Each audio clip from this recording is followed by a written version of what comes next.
today. As we announce the outlook for the 2025 hurricane season today, Katrina stands as a grim reminder of the need for preparedness and planning in advance of all severe weather and natural disasters.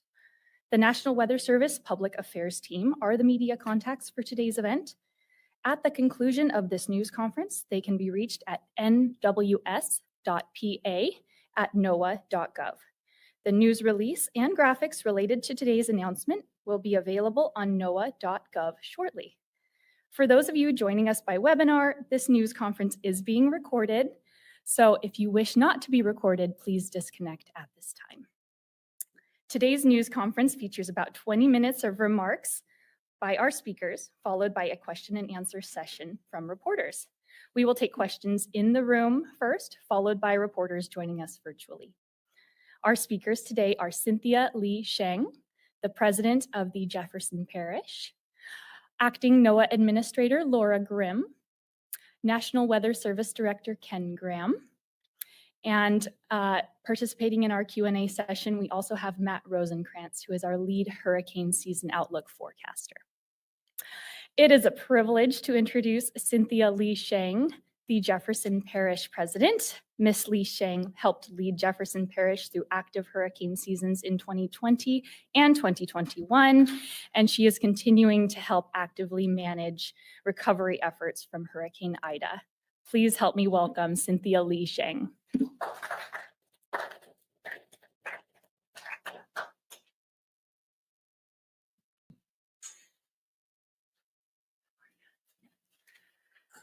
Good morning, and thank you for being here. I'm Cynthia Lee Sheng, president of Jefferson Parish, Louisiana, and on behalf of our parish, I want to welcome you to our Emergency Operations Center. We're excited to host our partners at the National Oceanic and Atmospheric Administration and the National Weather Service.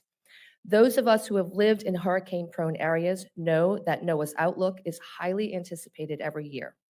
This forecast is the framework that provides us with a first look at what we can expect, and in a way signals the start of storm season. Here in Jefferson Parish, Louisiana, we are prepared, but while government plays a vital role, it is every citizen's responsibility to be prepared for a disaster. Preparing for a hurricane is a whole community effort, and residents and business owners are urged to do their part now by having a plan in place. The best way to thrive during a disaster is by making critical decisions beforehand. A community that is more informed and prepared will have a greater opportunity to rebound quickly from weather and climate-related events. I'd like to thank our emergency management team and all of our Jefferson Parish employees who work collectively year-round to prepare for, respond to, and recover from hurricanes. We opened this state-of-the-art Emergency Operations Center in 2011, a concrete reminder of the unified response that emerged in the aftermath of Hurricane Katrina's devastation almost 20 years ago. When Katrina barreled into the Gulf Coast in August 2005, it resulted in more than 1,800 deaths and $125 billion in damages. It also forever altered the course of state and federal disaster policy and triggered significant changes in emergency preparedness at all levels. As we mark the 20th anniversary of Hurricane Katrina and prepare for this year's hurricane season, it's important to acknowledge that our region is much better off today than we were then. In the aftermath of Hurricane Katrina, the federal government invested over $14 billion in one of the largest public works projects in history. Levees, flood walls, pumping stations, and canal closing structures were built to reduce the risk of flooding and storm surge. The state of Louisiana invested in major coastal projects for hurricane risk reduction. And our local citizens paid for major drainage upgrades, pumping stations, safe houses throughout our entire parish. In 2021, Hurricane Ida put our system to the test, and our system withstood the challenge. Due to mitigation efforts, our region did not experience the widespread flooding seen after Hurricane Katrina. It's estimated that $13 is saved for every $1 spent on mitigation efforts. Hurricane Katrina also changed the face of disaster recovery. Key agencies have learned to work together to provide assistance, coordinate efforts, and ensure efficient response. In the years since Hurricane Katrina, we have strengthened our building codes, ratified several dozen pre-placed emergency contracts that get activated during a disaster, and continuously engage in emergency response training and tabletop exercises with our staff. For instance, just this week, we held our annual public-assisted evacuation exercise to test how we would evacuate our most vulnerable residents ahead of a hurricane, with personnel from 19 different local and state departments who will all have a role in helping our most vulnerable citizens get out of harm's way. We have learned now that when disaster strikes, everyone has a role in building back our community. And we know local and state governments like ours are doing the same things all around the country to lessen the impacts of the increasing hazards we face: rapid intensification of storms, stronger winds, more flooding. And every storm teaches us a different lesson. I want to thank our many partners at the local, state, and national level for working alongside us to stay prepared. Together, we will remain a thriving, resilient community even after disaster strikes. At this time, I'd like to turn it over to Acting NOAA Administrator Laura Grimm. Thank you very much.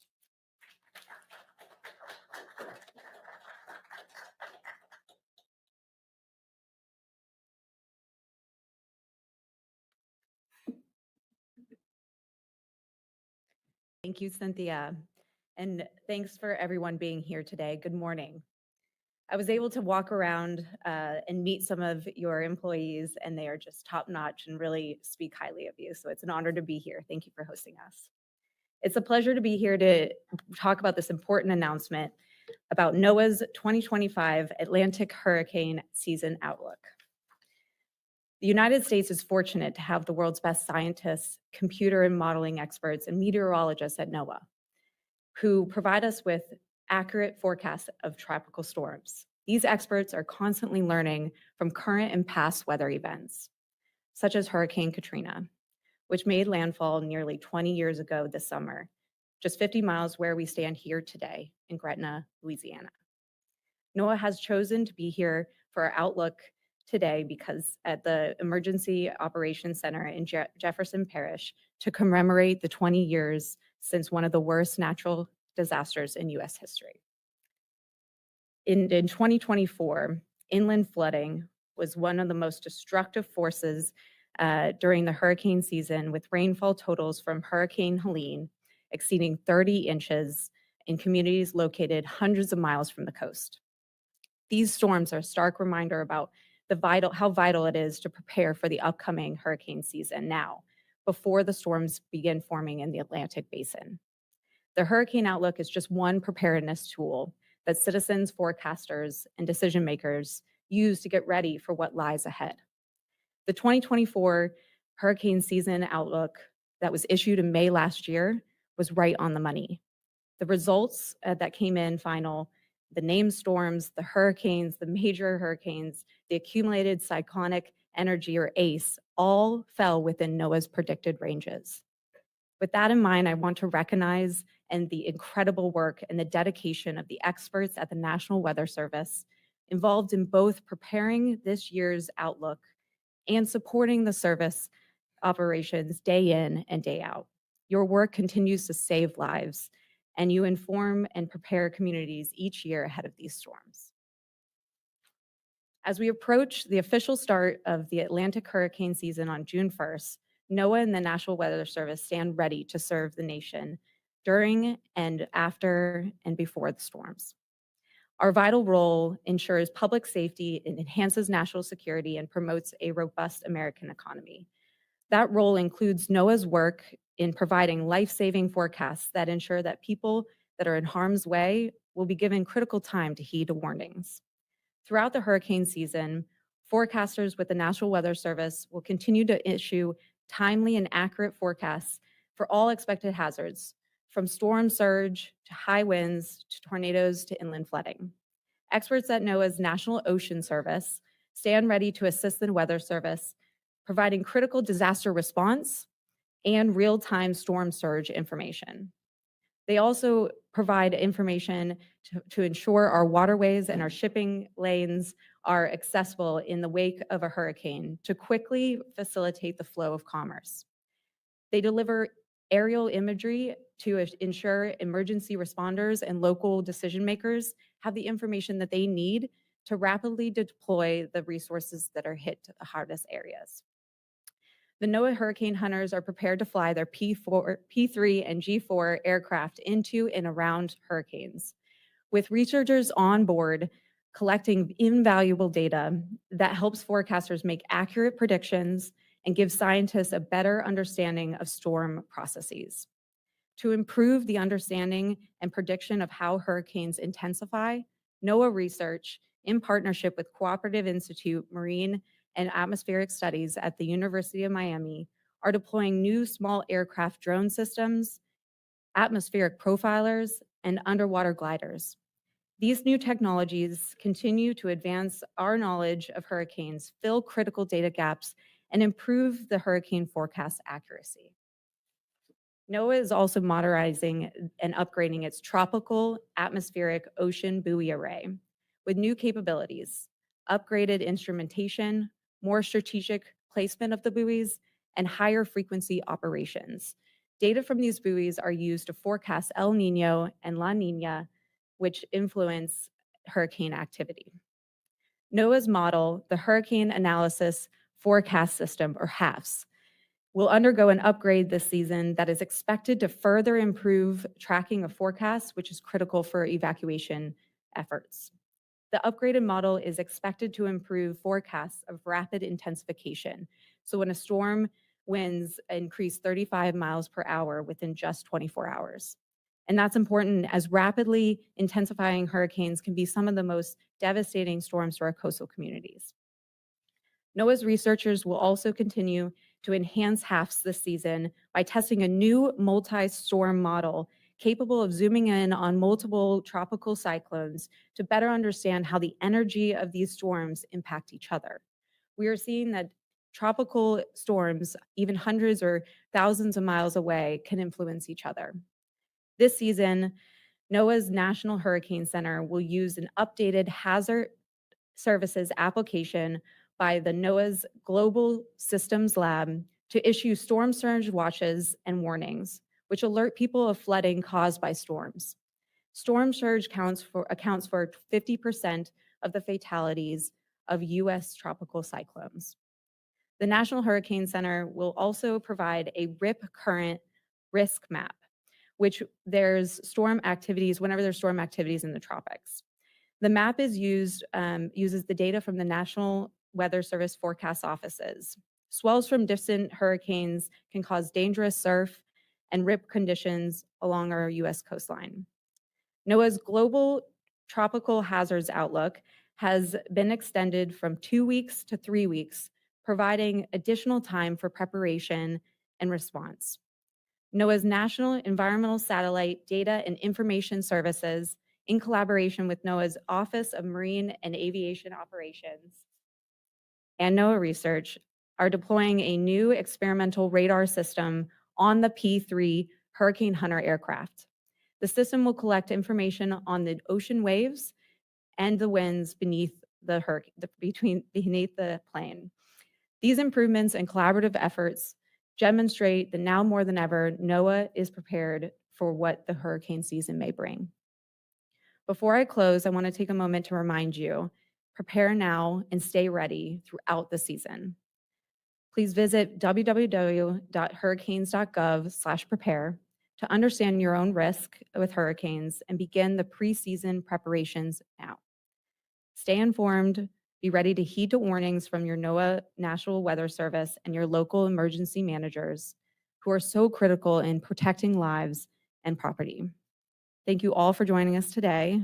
And now I'd like to bring up someone I admire greatly, the National Weather Service Director, Ken Graham, to the podium. And as many of you already know, Ken was the former director of National Hurricane Center before he became the director of the National Weather Service.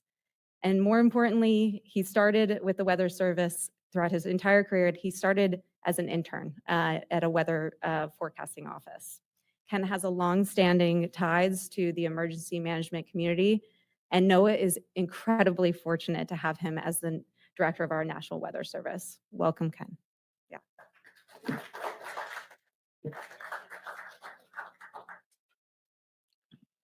All right, thank you, Laura. That was incredible introduction. I appreciate that. Thanks for those remarks. Those are great remarks from Laura, our acting at Noaa, and appreciate it.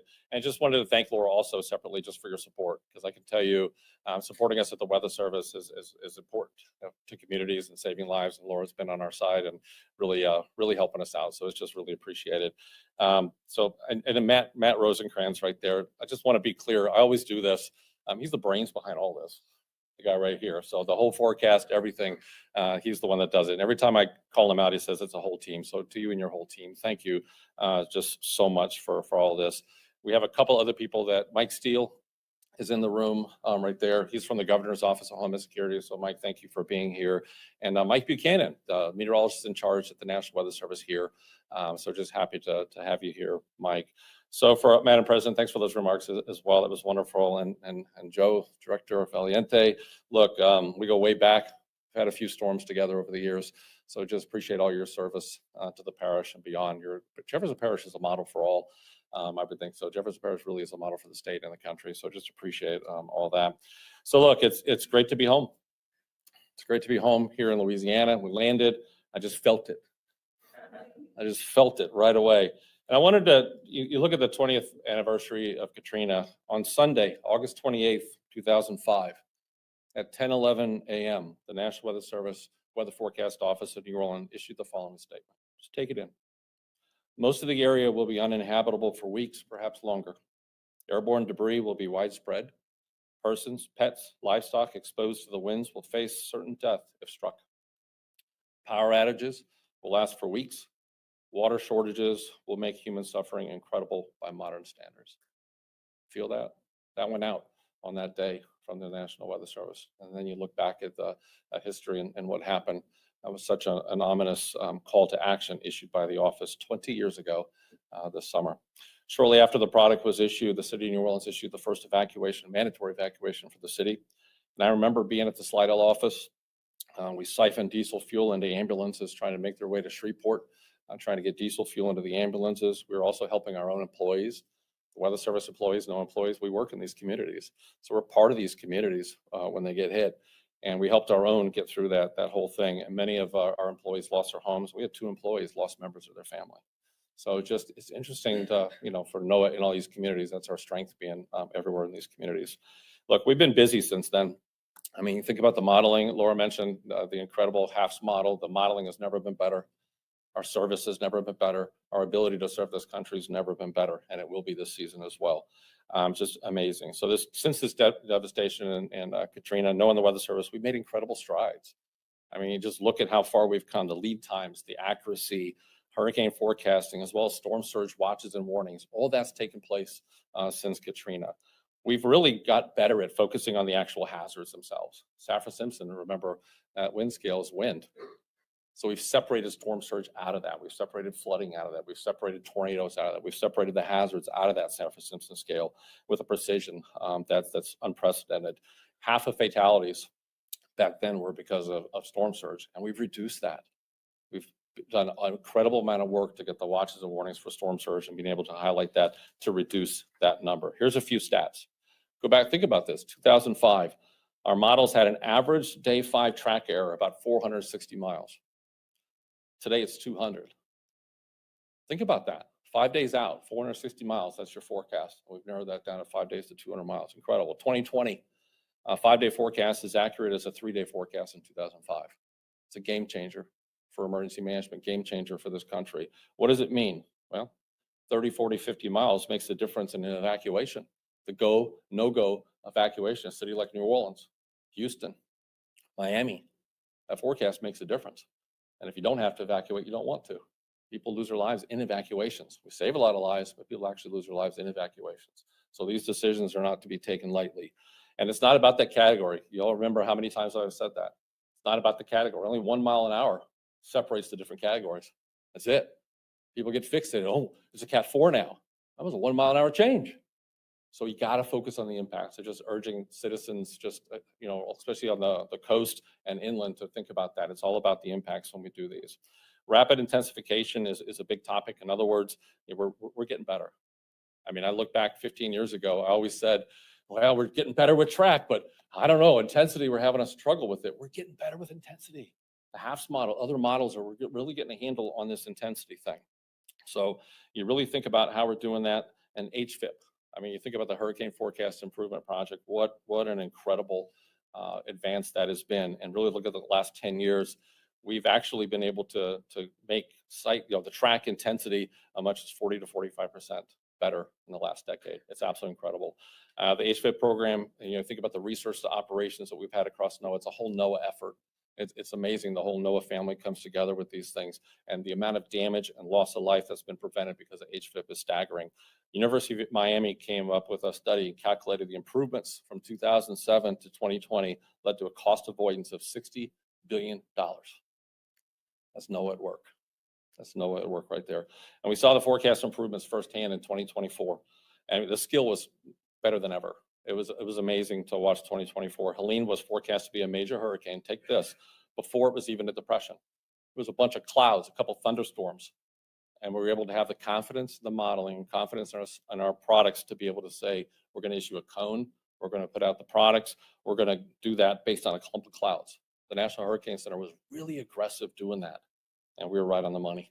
And it saved a lot of lives. Milton, using HAFS, was able to look at the whole next generation of forecast modeling, predicted the rapid intensification better than any other model 2 to 3 days in advance. And it was something to watch that rapid intensification with Milton. 4 days notice that it would make landfall in Florida. It makes a difference to give emergency managers that kind of notice. And we're going to continue to make this progress. We've got more updates, as Laura said, more updates to the HAFS model, warnings and forecasts. We're going to be better services than ever. And we got a few things up our sleeve. HAVS is going to be improved. We got improvements already happened. We're going to do more improvements this summer. Track and intensity forecasts are going to be better than ever. And the potential tropical cyclone product from the Hurricane Center is an amazing product. It basically allows us to issue a cone, watches and warnings before the storm even develops. And we're going to expand it from 48 hours up to 72 hours this year. If we can give people a heads up, we're going to do it, right? So up to 72 hours, we'll be able to give that information. Based on a clump of clouds can rapidly develop into a Cat 5 storm, as we saw with Milton, in only a mere 2 or 3 days. We've seen that with Michael. We've seen that Camille. We've seen that in many different storms. We can now give emergency managers, can you imagine, Joe, 72 hours notice on something that's not even there? Yeah, not bad. You'll take it. Joe will take it before arrival. The strongest hurricanes are the ones that develop the fastest. Ready for this stat? I may repeat it more than once. Every Category 5 storm that's ever hit this country was a tropical storm or less 3 days prior. Take it in. If you don't get goosebumps, then I'll repeat it and give you goosebumps. Every Cat 5 that hit this country was a tropical storm or less 3 days prior. The big ones that hit this country are fast. That's why the preparedness we're talking about today, you got to have the plan early because the big ones are really quick, okay? So having that potential tropical cyclone gives us that extra time. We're also updating the forecast cone. It'll be operational this year. It was experimental last year. It's operational this year. And we're really trying to change the cone because that was the number one question I got at the Hurricane Center director. What are you going to do with this cone? It's like, well, what are you going to do? There's no perfect solution with some of this, but we're trying. So with the cone, the better we get, the smaller the cone. And now we're adding the inland watches and warnings. So you can see that it's not just the cone. You're going to see the watches and warnings outside that cone and well inland. That's going to help the public be able to see this. It isn't just right there at the cone. The impacts are well outside the cone. And please remember what the cone is. We got to keep reminding the public. Every media outlet watching today, please help us remind to the public that the impacts are well outside the cone. The cone is a cone of error. It's where we expect the center of the storm to be 2/3 of the time. So 1/3 of the time it's outside the cone. So we've got to remember that. And this year we did such a great job of the forecast, the cone got smaller this year. So the better we do, the smaller the cone. It's based on the last 5 years of error. All right, so really we're looking at upgrades to the inland flooding. I mean, the water is the biggest killer in these things, with fatalities are the highest. Over the years, I've seen so many cases where the inland flooding causes more fatalities than on the coast because we're evacuating for surge. You look at Camille, you look at Ida, the impacts and fatalities in Virginia and New York City from flooding were significant, catastrophic. Okay, even a storm on the Gulf Coast, you have to convince somebody inland you're going to have big impacts, and it's not easy from a social science standpoint. So we've done a lot of work on storm surge. We're going to really look at inland flooding, and we're evacuating this country for a storm surge. We need to really start looking at the inland flooding and how we're going to do that. Laura mentioned something important. You ready for this? We've done so much work in storm surge. We're actually losing more people to rip currents than we are storm surge. What a stat. We worked hard to reduce the storm surge fatalities, and now we're going to work on the rip currents and also keep on going with the inland flooding. And that's why the Hurricane Center is going to issue that new product for rip currents. It's a big one. All right. The other part of it is, NOAA's working really hard on flood inundation mapping, and we're going to have the whole country modeled by 2026. Why is this important? We can actually give an information and graphic on what's going to flood days before the flood. That's a game changer. And NOAA's really pioneering this, and we actually issued it in Helene, and that allowed a hospital in Tennessee to be able to evacuate and save every patient in there. They evacuated because of that product. And Nashville just got access to that product days before that, and they were able to put that out and save people in the hospital. Tampa General Hospital put up a hydro fence with early warnings. It's a trauma center in Tampa. They put up the hydro fence ahead of time and kept the storm surge out. Okay. All right. I could go on and on. I'm going to stop. Without further ado, did you come here for a forecast? I guess we can. Was that the reason, Kim? I think that's why we're here. All right. So without further ado, let's look at the numbers for the Atlantic hurricane season, the great work that Matt and his team did. So we're predicting an above average season once again, 2025 above average. And you can see the graphic up there. Specifically, it's a 60% chance of above normal season, 30% chance of a near normal season, and only a 10% chance to be below normal. So we're really looking at an above normal season once again. For the range of storms, we're calling for 13 to 19 named storms. That's when we get to 39 miles an hour when we name the storms. So 13 to 19 of those. Of these, 6 to 10 are forecast to become hurricanes. And that's when you get to the 74 mile an hour mark. And 3 to 5 is the number of major hurricanes. That's Cat 3 and above, with maximum sustained winds of 111 miles an hour or greater. The average is 14 named storms, 7 hurricanes, 3 major. So above the average. So just appreciate all the hard work. And here we go. Remember what Laura said. They got every one of them right last year. So pretty good job with the crew. So we got to be ready.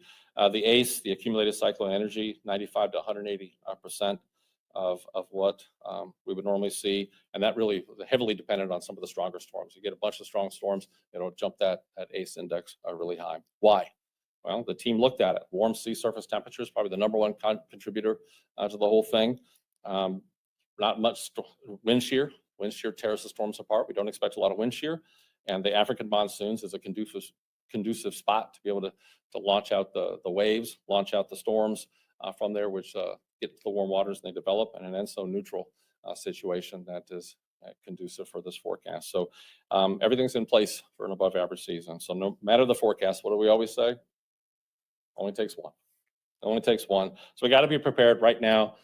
We've heard that from the parish president, Laura. We got to be ready. There's no lines for supplies today. No lines for gas, no lines for plywood, no lines for water. So while there's no lines, it's a good time to go out there and get your supplies and your kit, put it together. I've said this for decades. There's no such thing as Hurricane Justa. And the Weather Service being a NOAA, being a part of the WMO committee that names storms, I'll make sure we'll never have a Hurricane Justa. There's no such thing as just a Cat 1. There's no such thing as just a Cat 2, just a Cat 3. Every one of them are different. The bigger the storm, the slower the storm, the more the impact. I don't care the category. So remember that. Hurricane 1 in Louisiana, what was that, Danielle? 1985, I think. And then you look at the slow storms in this state. Isaac was another one, right? Only a Cat 1, but look at the devastation in the states. You got to be prepared. Even a small one could put lives in danger. From my experience, the indirect fatalities can be as greater than the direct fatalities. In other words, down power lines. So just because the storm has passed doesn't mean the danger is past. Please, everyone in the media, keep reminding people that. We lose a lot of people after the storm. We can stop that. They're preventable. Down power lines, improper generator use, we've got to keep reminding people to properly use generators. That is a preventable fatality. If we could get the word out to make sure they're outside, far from the house, don't run them inside, and that sort of thing. And don't fill them up while they're hot. That happened to us last season. People were filling up with fuel while they were still hot, and they caught fire. Okay, the heat and critters, Louisiana, I remember a lot of storms here. What do you got after the storm? Why am I asking questions? It's like, snakes, gators, fire ant mounds. I've seen them all here. The dangers after the fact are significant. Last year, I got to fly into a hurricane for the first time. I flew into Helene with the hurricane hunters, and I had a whole new appreciation of the storm as we got pushed up about 1,000 feet in a matter of seconds. It was something to see. So big shout out to the hurricane hunters. And Laura mentioned the planes they're ready to go. The hurricane hunters at NOAA and the Air Force, 53rd Reconnaissance, they're ready to go. And they're heroes, by the way. Just flying with them. They go towards the storm to get us away, right? Absolute heroes in these things. All right, so get the latest information, and I'm gonna wrap this up. Make sure to get the latest forecast, please. It changes. So, and social science tells us that people latch onto that first forecast. It's called anchoring. So we got to remind people, keep updating your forecast. Keep looking for the latest information, weather radio, wireless alerts, hurricanes.gov, listo.gov, para obtener información sobre el hurricane, como prepararse. Go to listo.gov for Spanish information, and everyone should prepare as they're going to get hit. So I'm going to end this with, we're ready. We're ready for this. I need everyone in the country to be ready as well. We're equipped with the best forecast models than we've ever had. We got great support, which is really appreciated. And we continue to get support from NOAA and the Department of Commerce. And we'll continue to improve our services to make sure this country is absolutely prepared. So we're ready here at NOAA. Are you? All right, Kim, back to you.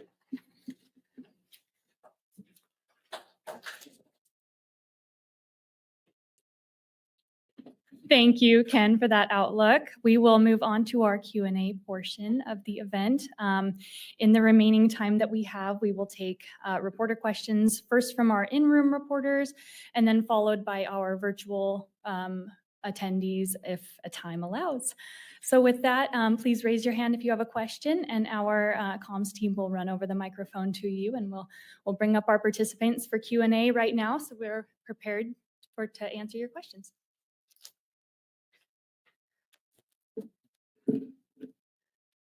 Yes, go ahead.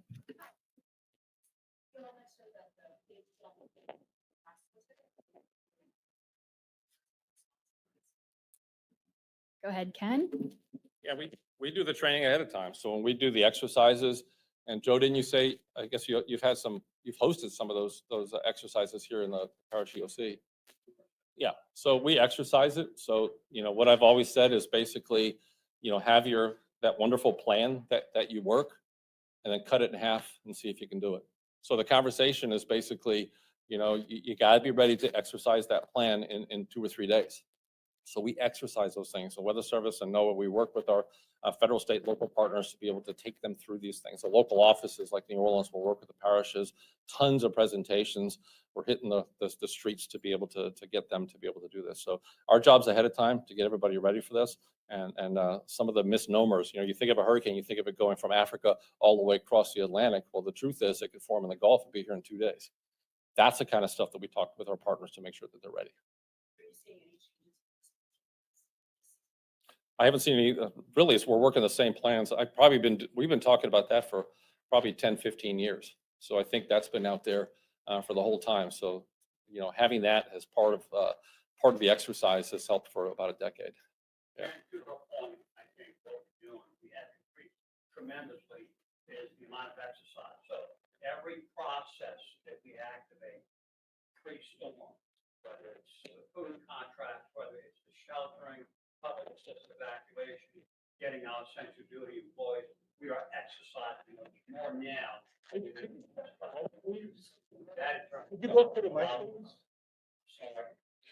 That in turn allows us to be better prepared before the storm hits, and that enhances our ability to effect a better recovery and a quicker recovery. And if you could let me know who your question is directed to so we can bring them up, that would be great. Yes, sir.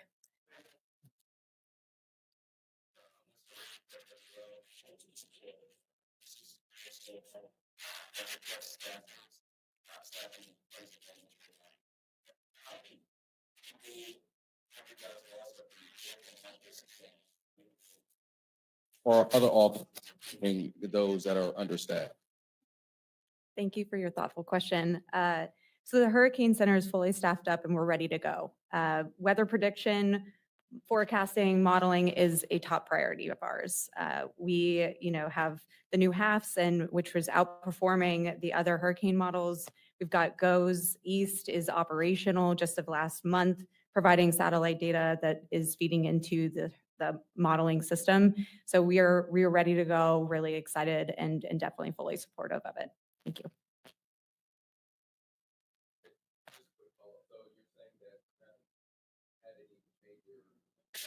The Miami office? I'm going to direct any, very specific questions to our public affairs team, just to make sure that the focus of this is on the hurricane outlook. Thank you so much. Yes, in the bright blue shirt here. The deputy partners.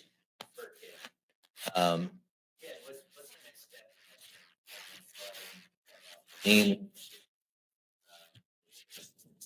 addressing that issue.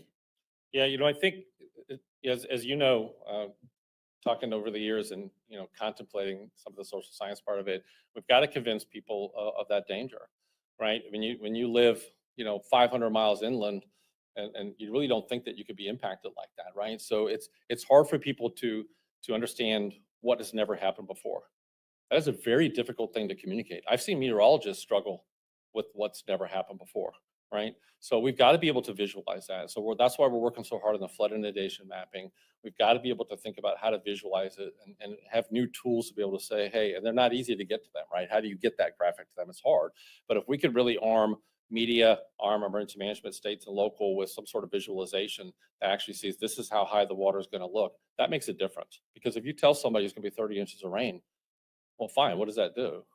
I don't, right? I'm going to say, well, I don't really know what 30 inches of rain is going to do to me, type of thing. That's what we got to figure out how to communicate. What that's going to do is going to do this to that river, it's going to do this to that stream.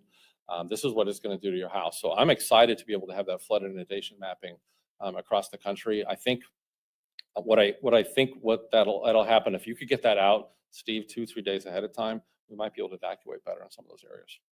That's what we got to do. We got to be able to visualize it to convince people they're in danger. Yeah. Yes, navy blue jacket. Hey, Laura, this is Judson Jones from the New York Times. I know there's not much you can say, but people are concerned about the fact that the cuts have affected the local offices, right? Even along the Hurricane Center, and there are plans in place to move people around and fix it. But what is the thing you are saying to these people that are fatigued and tired going into hurricane season, and also the people that are concerned about the forecast models and not having weather balloons and being able to predict these hurricanes as best as we have the last several years? Thank you so much for being here in person. Yes. I'll just reiterate that we really are so proud of our team. So in communication, we are proud. The amount of forecasting that happens and how accurate they are with that is incredible to see in action. And just to say that, it is our top priority. Weather prediction, modeling, and protecting human lives and property is our top priority. So we are, are fully staffed at the Hurricane Center, and we definitely are ready to go. And we are really making this a top priority for this administration, for NOAA, for the Department of Commerce. So we are very supportive of our national weather staff. Thank you. Yes. Question for President Li Sheng and then also Mr. Graham. President Sheng, how concerned are you with the changing dynamics in FEMA and how that could affect response for locals here in the parish? And then Mr. Graham, dovetailing off the questions about the resources, there's been a lot of talk about the shuffling within the National Weather Service. How concerned are you that these movements and whether you're going to be properly staffed for the locals in the field offices around the country? Well, I'll say that we're always concerned no matter what's going on coming into hurricane season. What's still searing in my mind from what you said, which is frightening for anyone in my position, is that a Category 5 hurricane, every Category 5 hurricane is developed within 3 days was a tropical storm or less.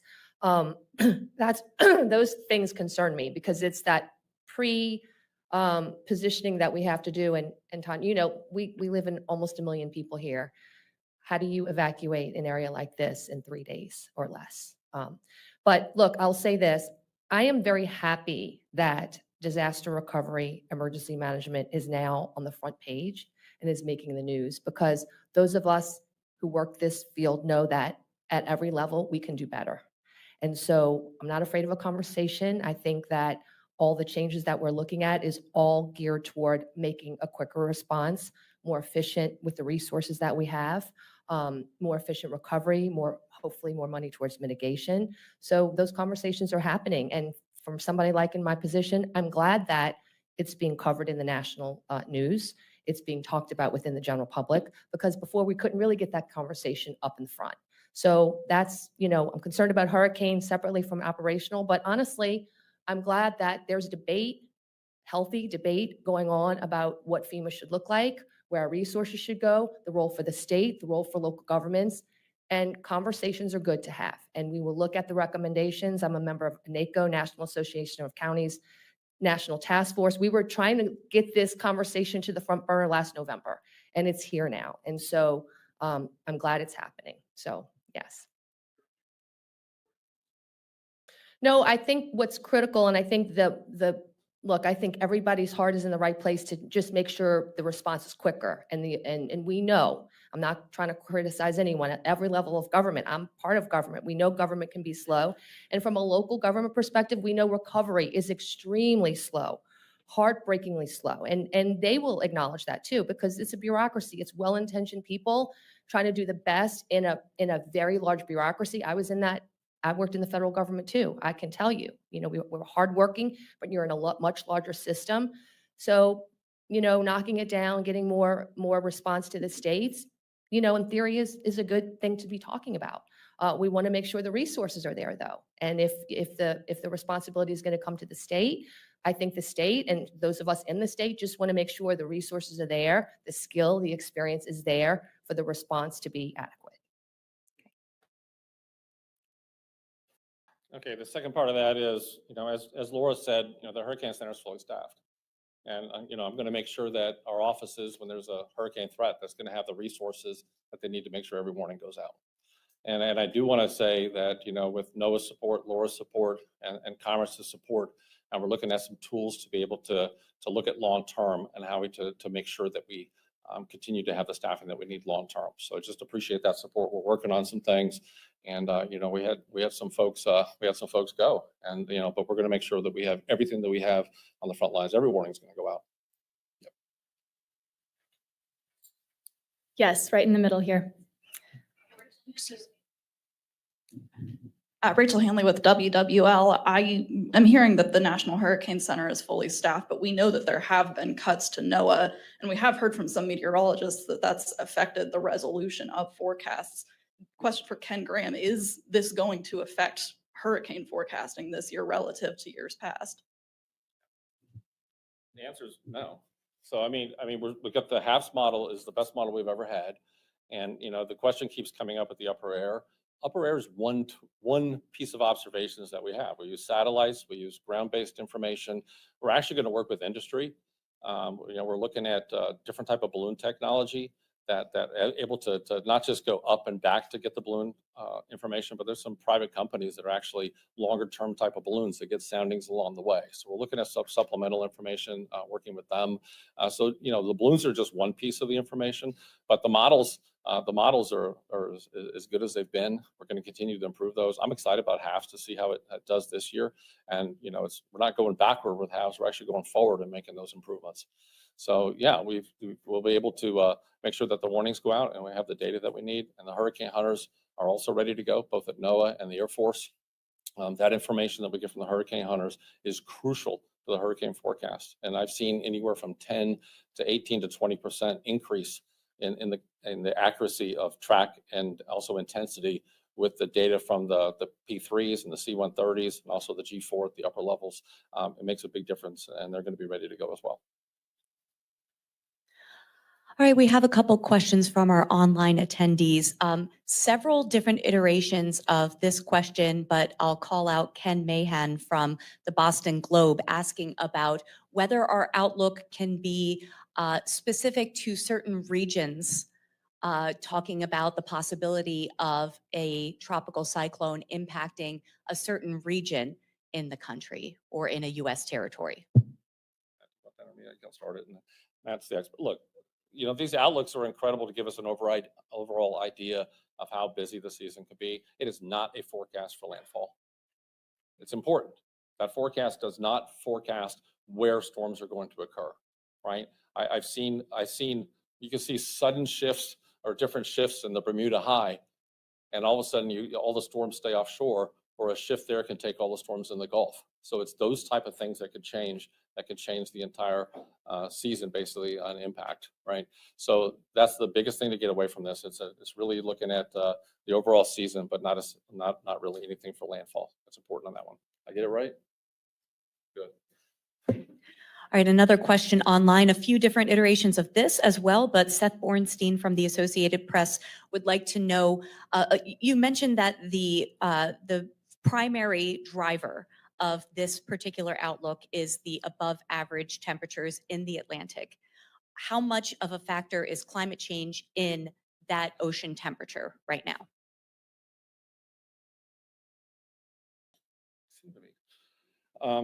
Look, you got, when you have a planet that's warmer, you look at the ocean temperatures could be impacted by that. So yeah, and really the warmer ocean temperatures is really consistent with us being in a more active season, more active period of time, more active era associated with the hurricane activity. So we're seeing that. And when it comes to, some of the factors that we see associated with hurricane season, we're not really seeing any changes in the numbers or even the strength when it comes to, a warming of the planet. But we are seeing rainfall. We're seeing heavier rainfall rates. And, you go to these communities, you're seeing some of the rainfall, warmer planet, the atmosphere holds more moisture. So you are seeing a situation where some of the rainfall rates are higher. And that's, once again, I stressed water huge in my comments. And we need help to be able to really reach out to the communities to let them know the dangers of water. Inland, coastal, the rainfall is heavy year round. We're seeing some of these floods, and we're hearing from more and more communities. It's like, wow, I've lived here my whole life. I've never seen some of these rainfall rates like that. So we are seeing, that's the biggest evidence that we see associated with the tropical seasons, just really looking at that heavy rainfall. We got to be really prepared for that. And you got more people on the coast. A lot more people have moved to the coast. You got the social economic factors associated with moving to the coast, and there's a lot more people in harm's way as well. So there's a lot of different factors that go into that whole thing. So that's it, Eric. Another question from Rebecca Hersher of NPR. She says, I appreciate that Ken shared generator safety tips. Can you share any other specific preparation recommendations for people living in hurricane-prone areas? Getting ready for hurricane season, it's easy to say just have a kit, right? Not everybody has the ability to get a kit. So I think the number one thing to do before hurricane season is know your threat. Are you living on a river or a bayou, since I'm here, right? Does it flood? The rivers and bayous, they flow backward. The water pushes up from storm surge. There's places that you don't normally expect to flood. This water flows backward into these channels and floods people that may not have flooded before. So know your threat. If you're along a river, along a bayou, you know to prepare for that flooding. The other ones, look around your house. Look at the trees. We lose a lot of people to falling trees, right? So look around, what can you do to mitigate some of those dangers? And Danielle and I've done surveys in the local area where it looks like the biggest tree in the world just got hit by a tornado. You look at it, there's 1 billion termites in the dang thing. It was ready to fall anyway, right? So these type of things, really look at your threat. Are you on the coast, right? Know your evacuation plan if you're on the coast. The biggest thing also as well is check your insurance. There's deadlines associated when you can get flood insurance. There's deadlines associated with when you can get some of the insurance. So check your insurance plan, make sure you're covered, right? There's different types of insurance depending on where you live, along the coast or inland. The number one thing, depend on your emergency manager. Let me tell you, these emergency managers are some of the most amazing, dedicated people across this whole country to keep people safe. Listen to them. I've seen it 1,000,000 times. The information that the emergency managers are getting and the parish president making the call on evacuations comes from us. It's our forecast. We actually provide impact-based decision support. We're eye to eye with them. So we'll have somebody in the EOC, we'll have somebody doing the briefings several times a day. So everything that they do is based on science. Everything that they do is based on what we're doing. So the emergency managers and NOAA and the Weather Service, we're tight, right? So listen to them. The number one thing is just make sure you know where to get information. And here's the last bit of advice. If you don't know what to do, ask. You got the local Weather Service forecast office. You have resources, Red Cross. You got the parishes and counties across this country, if you don't know what to do, ask. It's such a simple thing, right? But a lot of people won't. And then during the danger, they won't know what to do. Please ask ahead of time. Okay, we are starting to run short on time, so this will be our last question for today. Scott Dance of the Washington Post has a question for Matt Rosenkrantz. How are you factoring in ENSO status into this forecast? Yeah, so the ENSO status, we have a 54% chance of being in an ENSO neutral this year. And that's really going to not tramp down on the signals in the Atlantic where those warm sea surface temperatures are. We do know that during neutral events, you end up with about 2.5 to 3 more named storms than you would during El Nino events. So we're allowing for that. That's why the forecast is for that above normal season, because that ENSO neutral will not get in the way of the favorable conditions that are in the Atlantic as well.